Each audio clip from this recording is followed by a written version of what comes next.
Este acusador privado, al prescindir del acompañamiento del Ministerio Público,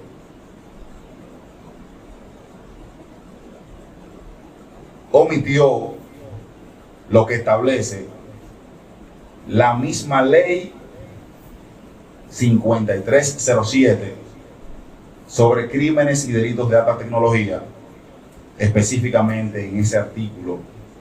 64.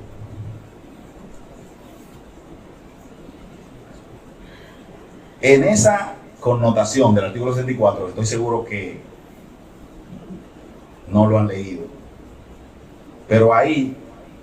se da el requisito indispensable,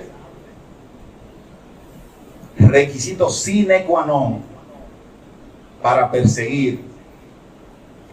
este tipo de violación, marcada en el artículo 21, que ha sido la calificación jurídica que ellos le han dado a su propia acusación privada cuando se trate de una presunta difamación a través de medios electrónicos, y esa es la única discusión aquí. Honorable, pero ¿qué ha dicho el máximo tribunal de jerarquía de este Poder Judicial? Ha dicho y ha sentado el precedente en ocasión de precisamente una querella penal privada que se subsume en el mismo tipo penal del artículo 21 de esta ley. La misma situación, lo único que con partes distintas. Y cuando sienta el precedente la Suprema Corte de Justicia, específicamente la segunda sala, la sentó mediante la sentencia número SCJ SS 220563. ¿Qué dice la Suprema? Vamos a ver la ratio decidendi de la Suprema Corte de Justicia en ocasión de una acusación privada. Dice la Suprema, y aquí voy a pedir excusa al tribunal porque voy a leer una jurisprudencia para poder sentar las bases de nuestro pedimento. Dice la Suprema: un análisis sistemático de la legislación penal dominicana permite establecer que los artículos de la ley 6132 de presión y difusión del pensamiento al acusador le atribuye haber violado no tipifican la difamación cometida a través de medios electrónicos. Sin embargo, tal conducta puede ser subsumida en las disposiciones del artículo 21 de la ley 5307 sobre crímenes y delitos de alta tecnología, el cual tipifica y sanciona la difamación cometida a través de medios electrónicos, informáticos, telemáticos, de telecomunicaciones o audiovisuales, como lo es en este caso la plataforma de YouTube, indicada en la acusación como medio para la consumación de los hechos. Dentro de ese contexto, la ley 5307 sobre crímenes y delitos de alta tecnología, como ley especial, dispone reglas procesales que deben ser observadas al momento de promover o interponer las acciones legales tendentes a la sanción de las infracciones descritas en ella.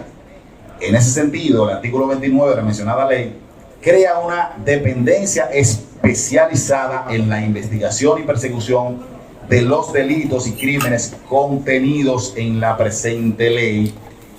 lo cual indica y establece la participación del Ministerio Público en la investigación y la persecución de los delitos y crímenes de alta tecnología contenidos en la referida ley,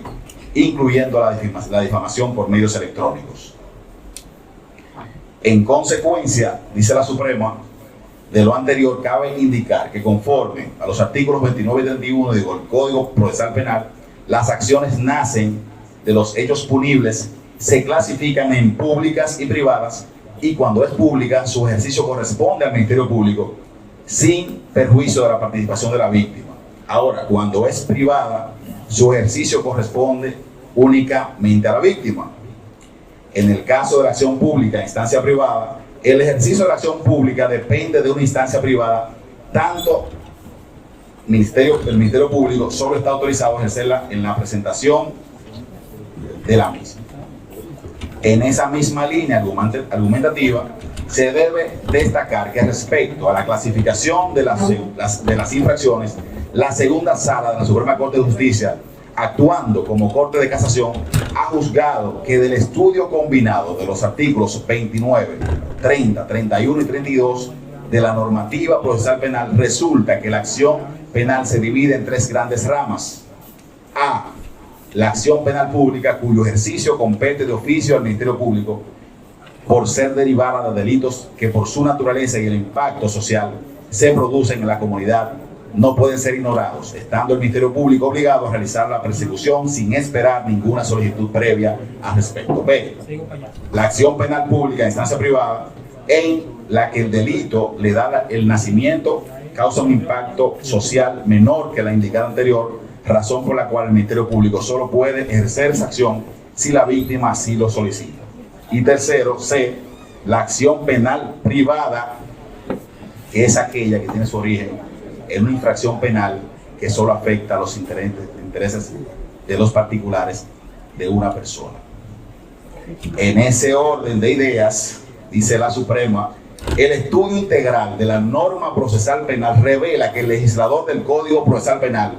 al identificar el ejercicio de la acción, no distinguió aquellos asuntos regulados en la Ley 5307 sobre crímenes y delitos de alta tecnología.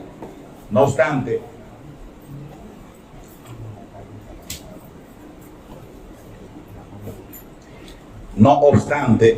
el artículo 64 de la indicada ley establece las reglas procesales que definen cuáles acciones públicas y las públicas a instancia privada contenidas en la misma, al establecer que las infracciones previstas en el presente capítulo se consideran de acción pública a instancia privada, conforme a lo previsto en el Código Procesal Penal. Sin embargo, el Ministerio Público podrá ejercer de oficio la acción pública en los casos de pornografía infantil que se atente contra el orden público, los intereses de la nación, los derechos de un incapaz que no tenga representación, o cuando el crimen o delito haya sido cometido por uno de los padres, el tutor o el representante legal del sujeto pasivo. Sobre el referido artículo, la segunda sala de esta Suprema Corte de Justicia declaró que en su redacción se aprecia un error del legislador, toda vez que el mismo establece las infracciones previstas en el presente capítulo, 3 puntos suspensivos, y resulta que no se identifica a qué capítulo se refiere, ya que el artículo 64 está ubicado en el capítulo 3, correspondiente a las disposiciones finales. Por lo tanto, desde el punto de vista sistemático, en esa disposición no hay ningún capítulo de donde se infiere que su lectura, que está a disposición, hace referencia al título 2, normativa efectiva a nivel nacional, sección 2, derecho penal sustantivo, capítulo 2, delitos de contenido, en cuyo artículo 21 nos encontramos con el delito de difamación, y en su artículo 24 se refiere a la pornografía infantil, ya que del referido texto del artículo 64 de manera expresa se establecen infracciones previstas en el capítulo, se considerarán acción pública en instancia privada, a excepción de que se trate de pornografía infantil.